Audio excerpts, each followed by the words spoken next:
Ngikubingelele mbukelo emsakato wakho Eswatini TV ligama lami ngingithemba Nkosi Mbuyisa ngikubingelela nje mbukeli sehlelo lakho lelithilithini Libandla ingani leli luhlelo lakhona sibuka khona indzaba tetenkholo sithi bothathela khona embhalweni lekuliBhayibheli ehlelweni ke mbukeli sibanabo bafundisi nebantu labaqeqeshekile ngetembhalo lamhla ke mbukeli sikhulumisa yona nje indzaba ye social media umuntu akadlulisa nje kubonga mbukeli ngalapho ekhaya kuba nathi ehlelweni siyabona ama message nisendela wona siyabona na ku Facebook likhona ihlelo lethu lithini Libandla siyathokota nje kakhulu mbukeli asivele singene kuyo ke indzaba ye social media nasibuka ke social media ukuthi iyini sikhanze ukuthi indlela yetekuchumana yesimanje noma indlela esixhumana ngayo kulamalanga lawa lesiphila kiyo sikhanzile ke ukuthi social media isetshenziswa kakhulu ke bantu labasha njengoba sikhuluma ngayo social media sibuka ehlangothini lebantu labasha nasifunza ke sibuke neLibhayibheli ke safunza incwadi ya 1 Corinthians 15 verse 33 iBhayibheli alisho khona lithi ningayengeki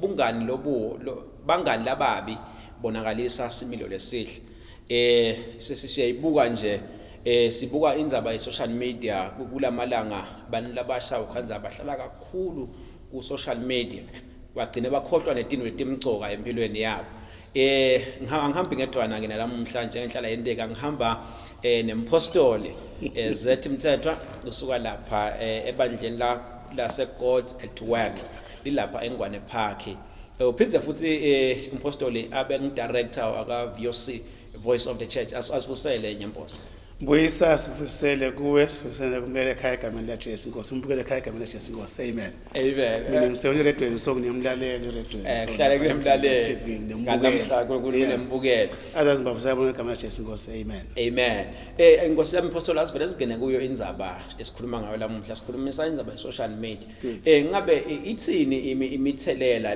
lemibi lefake ngiyo social media kubantu labasha babe iqinisele Mbuyisa miningi imithelela lemibi leta neku-advance kwe-technology in the field of social media kuneLibhayibheli lithi khulisa umntwana incwadi yema-Proverbs 22 verse number 6 lithi khulisa umntwana ngendlela yawo bangayakhe athi sinasakhulile angesuki but naliqiniso i-social media seyithethe that role yama-parents yangasakhulisi yaspoiler ukhona tinto letitholwa bantwana prematurely ku-social media ngoba kude iminyaka lekaliwe social media kuyapostwa nje anything so manje baba exposed to pornography social media before time bese baba educated baba ngama-sex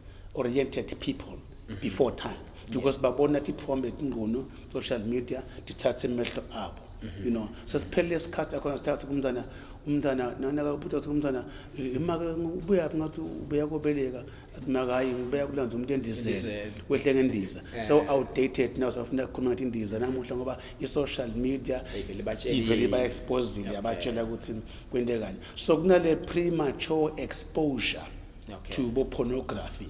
Number 2, kukhona i-addiction which is very bad. Umuntu lomusha ukhanze ukuthi uhleti elicingweni kaFacebook. Uyakhala yemuka kuhamba isikhathi kuhamba ilanga kuhamba ende umuntu unema activities esuku. Ethi kuwatsenga kunema assignments kunema test labhalwayo. But amkhanza apho bavele ubanjiwe uhleli lapha uaddicted asichaze lo ukuthi asisho ukuthi i-social media vele iyimbini but naliqiniso lento ingumoya ispirit ithi licinga libe la ngengethuka bantwana babo 10 years 15 years ukhuluma statement umfana wathi babe ngukhona kuphila ngaphandle kwecingo manje ngathi ubuda ngathi sinesiphila idolo ukuthi ngeke but laba namuhla ngeba khona kuphila ngaphandle kwecingo because kula mthanjeni lento funeka 5 minutes alithatha angene Facebook alog in aqhubeka 2 minutes alithatha so ku spirit of addiction sekulamthanjeni nayo sokwenda reflexly akacabanga but nje sekula ukuthi mina yabona ukuthi ububhlungu ukuthi ngesikhathi sekathatheka lo muntu uhamba umgaqweni uthatha imoto ufake nema earphones yabona sekude kuva ukuthi imoto ngisengotini kubungazi umkhundude ngemoto umuntu angene ku social media so kune addiction kune exposure to lento yethi then sekunema lessons laphana ababuki abantu nje noma ini babuka ema models. They follow some models lapha social media. Ukhaza umntwana ane model that khethele yona. Yena la cabanga ukuthi nangifute lo ndabasela yini bese kumlidela ukuthi afunze ama habits lento bangile model.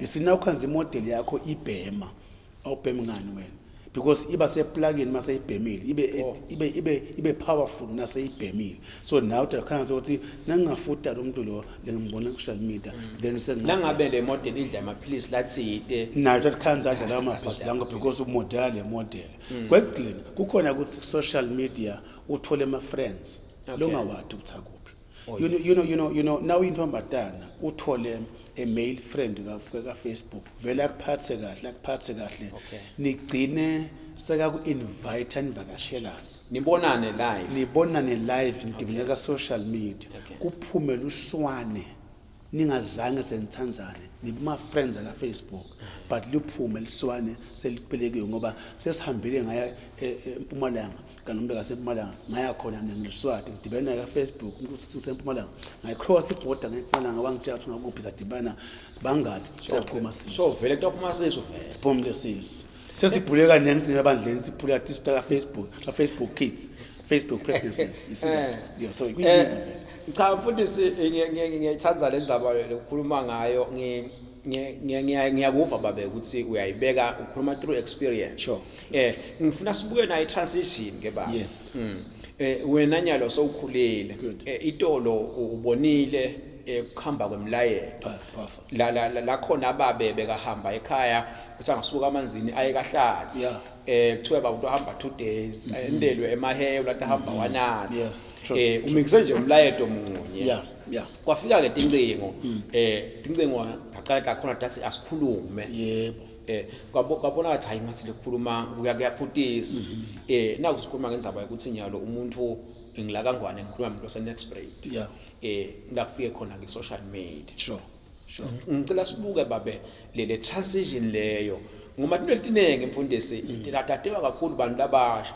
nina nje nikonjiswa ngibo ukuthi lokhu babe kwenziwa nje lokho kusentiwa kanjena babe ngongathini lapho ba cha lapho mbuyisa sichaze kanjena umhlaba lesiphila kiwo under evolution le revolution so nyalo umhlaba esikiwo ku information age it's an age of information there is vast information there is vast knowledge that is circulating ku social media so vele isikhathi lesikiso ngeke sikwadi kuliqiniso ukuthi sibuye emuva la khona cellphone sinema siyoshada besibeka ikhathi ngetelephone sidibana kuphi nga2 vele ngimbambe lo2 ukuthi cellphone nesithanda sabe ukuthi cellphone namanje sekunema cellphone ngoba seyisikhathi sisho njalo but ke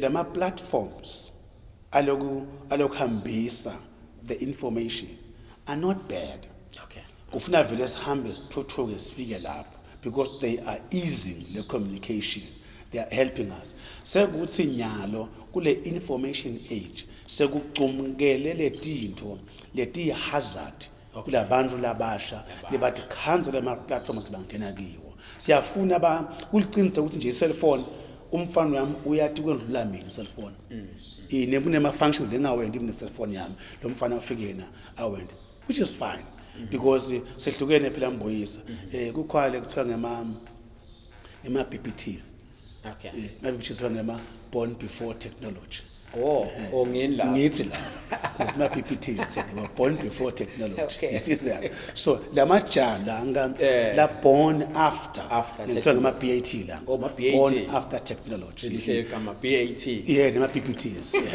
so sinesima PPTs bona ama BATs born after technology so vele kuphila kwethu kwehlukene but lesikushoyo ukuthi kuqhubeka lokuba advance kwale ma platforms ale media to transmit information but akusefwe information ihamba lapho ngeke sikujikise loku revolver kwemhlaba vele umhlaba is revolving is civilized, it's getting more civilized now and then, but let's be careful ukuthi ku civilization we don't lose who we are. Futhi sicontrola njani le information? Le information yasikhuluma ku social media. Social media kuma platforms lamaningi kakhulu. Yes. Ngicabanga sinawe nje lamanye mhlambe awadi. Yeah. Sengimangele nami sekulapho Telegram lapha. Instagram. Lapho ukuthi angena ukhanza abantu bajayiva, ukhanza abantu banjani njani. Uyisefa njani information? Which advice babe longayiniketa nje nangomuntu lomusha lapha ekhaya? So kule stage ze addiction lesikhuluma ngakho sofika la khona naye alahlelwa na ingcondo nakaqala asanakale i-social media angamhlala 10 hours angadli nebodla umadvisor uthini lapho baba umuntu omusha? Good question bayembuyisa lengakusho ukuthi umuntu lomusha who's watching us now ngicela bambe these 3 points. Impilo inemikhakha lemithathu. Impilo kuze nje ukhona ekulast empilweni, be careful of 3 dimensions. Kune dimension yaka health. Whatever you watch with your eyes, whatever you listen with your ears, whatever enters your mouth through food, it must talk to your health. I-health yemuntu mbuyisa emhlabeni inikwe isikhathi. Lo munye unikwe 70 years, lo munye unikwe 80 years, lo munye unikwe 85 years. Ngilo msha kacaphele. La kuthatha lapha ku social media kuyi hazard kwi health yakhe. Ngangibekisa wabona le model yende nemkhiba yayo, wayithatha nemkhiba yayo, ungena kuma drugs, wangena kuma addictions etinsango and stuff like that, because kwentwa le model uwathi ukuthi you are now deteriorating, you are reducing le minyaka yakho kule health perspective of life. And then wherever into ngoba khona into yestiva endlebeni tethu ezini ithi ingoma laphayana lethi khuluma nathi lethi ngwathi so phutile ngena ku sex, so phutile, you are missing sex. Wathi nakuqala i-sex before marriage umuntu lomusha uthi asengive ukuthi kuhamba njani, so ufaka tifo lethambisana sex, so ushaya line la healthy yempilo yakho, you see, because your life has to be healthy. Le minyaka lapho nesimakaze funa uyiphile ungayingwilithi, ungayishortnish ukuthi udlani, ulayelani futhi ubukani. You see, don't excite ima feelings emtimbo wakho umasinyanyisa ujaka kodwa bese ulimata impilo yakho. Number 2, kune perspective yempilo lekuthiwa education, funza. uNkulunkulu wonke umuntu emhlabathini nakamdala ngoNkulunkulu wampha icapacity ekufunzeni kwakhe. You see, kukhona ama PhD holders, kukhona ama masters, kukhona ama degrees, kukhona ama hands on. These guys who are doing technical, kukhona labe camera lapha na lo muntu angamana ibamba le camera nje ngoba uye esikoleni yini, but le esikoleni uye wa sharpenisha what God has given to him. Skills nakho. So ufuna kunaka lokuthi nangena ku social media ngihlala khona about 10 hours ngiba addicted, sengilimata lokufunza kwami. Lefuna ngabe kuyangipromoter sengiyoba ngilo loNkulunkulu langiphawu ngoba wonke umuntu anambuyisa udela afumbathile kanje nakaqala wakho lokufumbatha ukuthi khonke ngiphethe lesa lidala. Ngiyafuna mfundisi sibuye siqhubeka lapho babe ngiyeva sasigijima lama emagagazi. Ngiyafuna babe bechuyela lapho sebasibethe etolo mbukele ekhaya, ngiyakholwa ukuthi uyasitakala kakhulu. Hlala nathi ke siyabuya sachike emarket.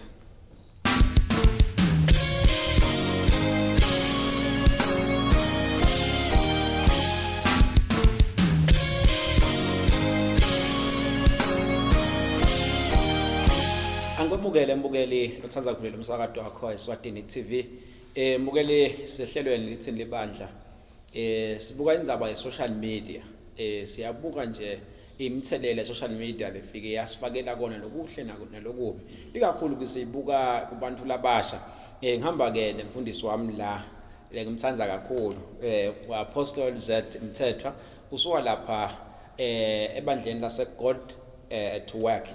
Ilapha eNgwane Park. Umfundisi ke uphinze abe ngidirector walapha ka VOC, Voice of the Church. Mfundisi sisengakayi etitolo ke sibuka yona indzaba nje yemuntu lomusha bobumyala actually uyamyala nje ngoba ngivile lapha ukuthi uthi abantu labasha ma BBT Yes. Ma PATs. Born after. Ma BATs. Yes. Ma BBTs Yes, yeah. Bosamyala nje babe umuntu omusha ngayo le social media. Yes, yeah. Bese sifika la si abuser khona Perfect, kani. Nangikholwa kahle labasendela lento lenhle kangaka bebendele ukuthi sikhona ekhambisa information kalula. Yes, babo sakhuluma True. Bengichaza ukuthi ke ucaphelisa umuntu lomusha Okay. ngale social media lehle kangaka. But ufuna ucaphele impilo yakho, your health. Okay. Ucaphele your education. Okay. Ucaphele your spiritual life. Okay. Umuntu umboyisa unemkhakha lemithathu empilweni. Kufanele uphile healthy wise leminyaka kukulapha yona. So lokuningi lokulapha ku social media kuyayilimata impilo lomusha. Lakubonako, lakuvako, nalakudlako. Kuyamlimata empilweni. Number 2, the advancement in technology. Kufanele siside education wise. You know, sinema PIT students, sinema IT students. Abe ngilabona I was heading Limpopo some time back. Ngangiproduce abantwana kulwa demand la TV na la camera nabo in. But le technology lena ye social media ngenteka imlimatele umntwana lekusasa lakhe emfundweni. Uma taba ngilo addicted kulento yabo Facebook ahlale khona siphelane phela 10 hours asakhona ukufunda asakhona ukudadisha sokulandzela lamasophi lapha sokulandzela kubona lapha pornography bese wemuka isikhathi ko dadisha alungise ifundo yakhe sekufa lekusasa lomusha. Number 3, so uphilile wafunza ngeke ugcine emhlabathini ufuna bese uyaphakama kude lo methi lapha ngasiyinzenja siyahamba impuyisa la ngeke siphethe so kufuna ngisafunza ngisangena ku social technology ngibe ngathi ukuthi ngidachafata gcina imini yomile mayoma le mino impilo zeyihohloka kufuna ngiphakamele lenye live. So my spiritual life is important. Uqaphele ukuthi uyaphenduka ngosa ngamandla amangcwele uyesondweni ulungisela iphakathe lakho. Mfundisi sisakhuluma nje ngekulungisa liphakatha. Yeah. Ngifuna singene ke kunayiphathi ukuthi emabandla kufike iCovid. Yes. Avalwa emasonto. Kaba buhlungu kakhulu babantwana sakhanza nje esontweni siyade ukuthi ikhona imfundiso leti esontweni kuphela tingeke ekhaya. Yes. La khona umuntu omusha akhiwa khona esontweni. Yeah.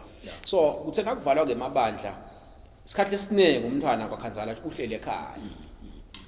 So inzima yini ke lefune idlalwe ngumntali ekufundisene umntwana wakhe ema values ngeke ekukholwa because ekhaya una umntali khona into mhlambe lengeke umtshele tona umntwana yakho kani bamtshele esontweni. Exactly. Nyaka unyalo sayibhekene nawe lena seyingawe mfundisi ngiphi inzima lefuna idlale baba. Sure baba, that's a very good question Mbuyisa.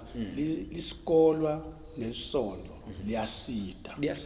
Otherwise kude livesi lelithi nini basesikolweni fundisana lo mntwana kanje nini belisonto lo Taka 22 verse 6 ukhuluma nebatali train a child in the way that he should grow. So kumcwa kusemahlombe ababe namake ukukhulisa umntwana ngathi ke mina uqale la esikhathini ngicela ukuthi batali babukele behlelwa lithini libandla bakunike isikhathi nebantwana.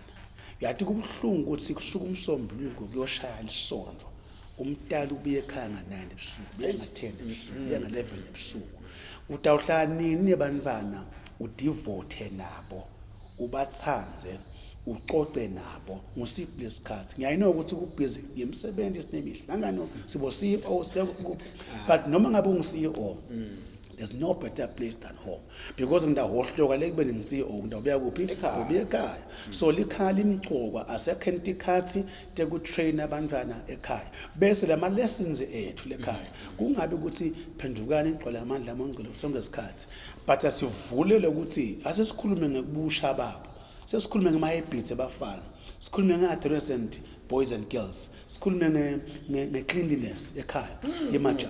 Nani uvula lapha avuka ekseni noma ngaba uye esikwenti kwathi ivaliwe. But vuka ucenze, vuka ugceba umbhedzo wakho, vuka ugeze, vuka uxubhe, vuka ukame, sikufundzise lemakhaya. Usiniketile uNkulunkulu. Nakasinika umntwana ngibuyisa uNkulunkulu. Usuwasinika umsebenzi. Nguva kahle. Umfana i-responsibility yemqala ukuthi ufunza ukugcoka, ufunza ukugeza, ufunza ukuhloba. Ukuthi soba cleanliness is close to godliness. Ngeke kube uNkulunkulu bethe kunekuhloba. Bese uyangcola. So asibafundiseni ukuhloba, sibafundiseni ngalo verse 1 Corinthians 15 verse number 33. Ukujwayelana nalaba uthi Paul ningakhohliswa ningayengwa. Ukujwayelana nalababi konakalisa similo sihle. So you must train them how to choose friends. Abasaya esikolweni sithi lamangweni sithi yabhuza lamangweni. Train them ukuthi yemntwana ungajwayelani nezimbema sangu talibhema likwayo. Nobulungile. Na ufundisa labantwana nithathane nena labanika incingo. Nkosi Jesu. Naphinza futhi ensini wena nje ukusa emsebentini nabashela neTV.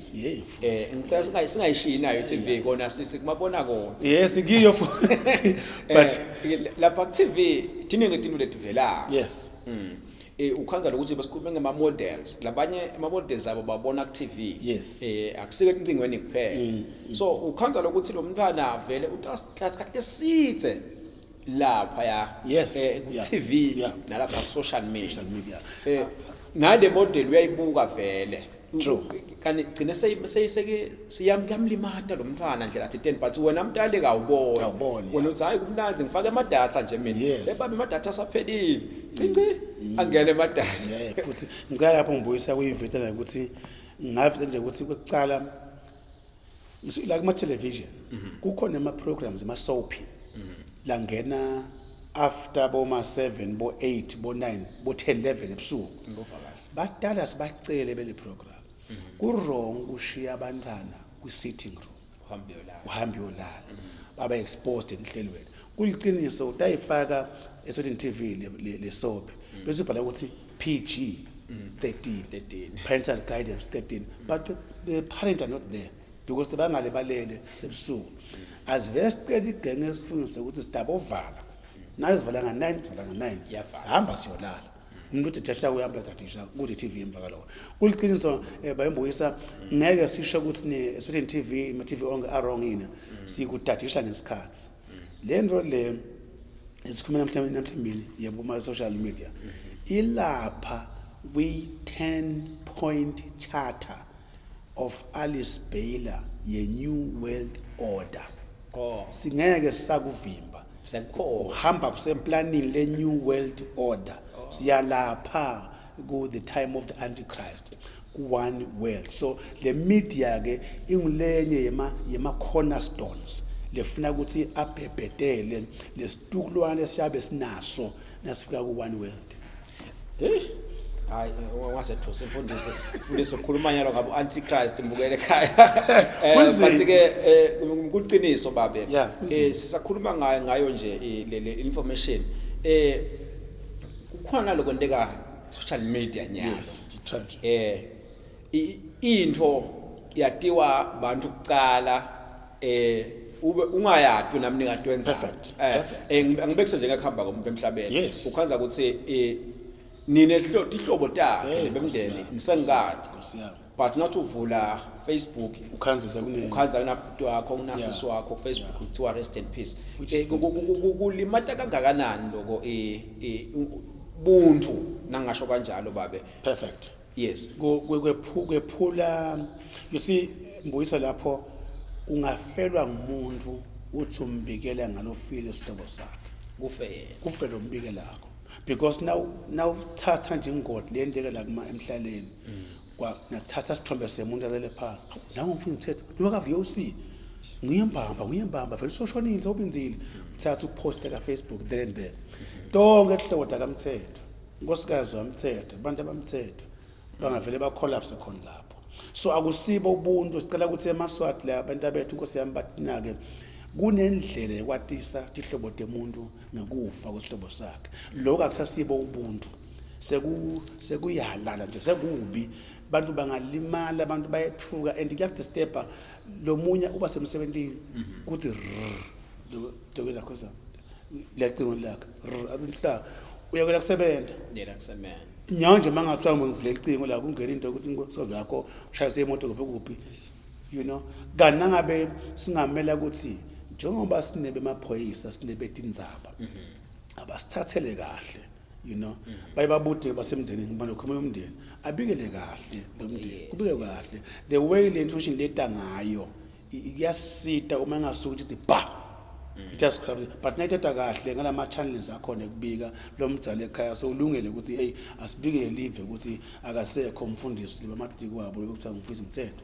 ubike abasekhaya ngithi but ubuhlungu mase kuchamba nabasekhaya bakahlangani yeba njalo phuma sanjani njalo kuyadisturb kakhulu kuyadisturb ngifuna sikhulume ke mfundisi ngenzaba yehlonipha nje ngoba ngiva ngathi mina nenhlonipho kusibantu labasha sikhona ushilo lapho sakhuluma technology wathi sima BAT sibonakala ngathi sibantu sesade kakhulu tin votsine asiyidzingi iconsent yenu dibadzala sesiyadendela nje nasentatini ungathini nje ngikuhlonipha ngoba ngiyakholelwa babe ukuthi ema structures ngabe kusekhaya ngabe kuseveni ngabe ku community ngabe kusemsebentini akhona ama structures kunebandla khona kufanele ubahloniphe kunendzaba lekufuneka abengitati mina kufanele ngatikhulumi ngikhulunye abantu abafanele ngabe ungathini lapho mbuyisa singabeka nje cace ukuthi noma singaphila ku-information age sibe na much access to information naliqiniso umuntu lomdzala kunami uyawuhlale amdzala kunami futhi noma ngaba ne-information le-vast ngeke ngibe nayo experience yakhe so ngiyawucela ukuthi abantu abethu noma bangabe sebayadi nge-information but abadi nge-experience so asimhloniphe babe u-experience noma ngaba i-BBT born before technology mina ngiyi-BAT born after technology but une-experience lengenayo mina so angimhloniphe ngimlalele futhi ngimmele etintweni angilide ngoba life is not about the information only ikhona i-experience yelikhehla lefuna ngiyithole kubakwami ngithole kumakwami noma ngathi konke so asicela abantu abasha ukuthi lokwadi lesikufunda esikolweni does not guarantee us ukuthi sesivile sesikubambile umhlaba sitawukhuluma isingisi sikhuluma isiGreek sikhuluma isiHebheru ibiso likhona inkinga funa ngihloniphe lo mdzala ngimatise ngeminyaka yakhe babwami nje uyawuhlala ngibabwami noma angeke afunze njengami lokufunza kakhulu akungendi bese ngibuyisa phasi sengiba ngetulu kwakhe uyawuhlale angetulu kwami ngoba baba kangidala ngoba efunzile mangafunzi ungitele ngoba ephiwe uNkulunkulu mfundisi emagama akhe egcina babe sala siqoqotha hlelo lo ngawasho nje waphose umbukele ekhaya ngikusho nje inhlelo dakho ebandleni babe kafishane lengakushaya kafishane ngcebe inkosi ngaba nje ukuthi abantu abasha ufuna ngathi ukuthi siyanithanza siyenifisela futhi manje akasifuna ukuthi likusasa lenu libulawe i-social media cela ukuthi nicaphele health nicaphele education yenu nicaphele spiritual life senu kodwa church ukhona eNgwane Park lapha yana Amazon Hall High School singena nga10 siphuma nga 12:30 minutes liyasha livesi